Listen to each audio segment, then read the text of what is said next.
Pertumbuhan ekonomi tahun ini diprediksi Bank Indonesia mencapai 4,7% hingga mencapai 5,1%. Ini melambat dibandingkan tahun lalu sebesar 5,02%. Laju pertumbuhan kredit pun diprediksi melambat, namun Bankir masih menyimpan optimisme seiring dengan percepatan belanja pemerintah dan penerapan paket kebijakan ekonomi.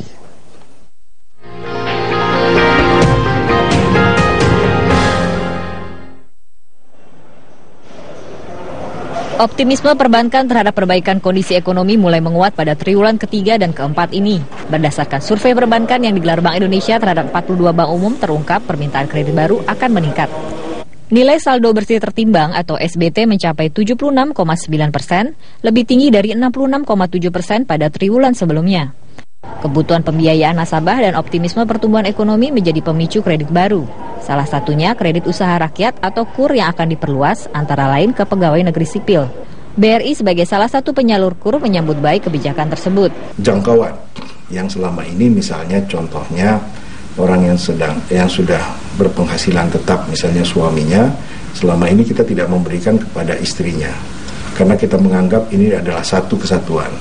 Dan ini kalau kita berikan selama ini nanti diasumsikan diberikan kepada sektor konsumsi atau sektor yang berpenghasilan tetap.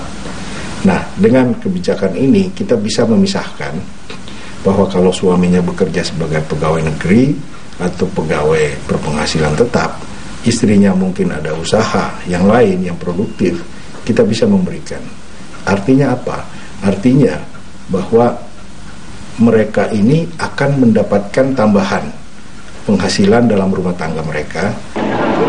Namun di sisi lain perbankan mewaspadai risiko kredit macet.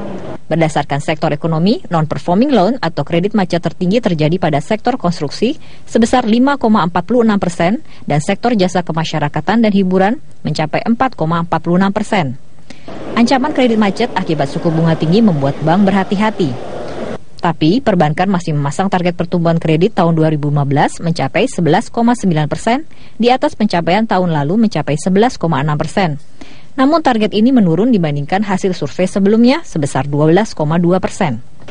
Dari Jakarta, Laraza Anissa, Fani Aulia, Arif Firmansyah, Metro TV.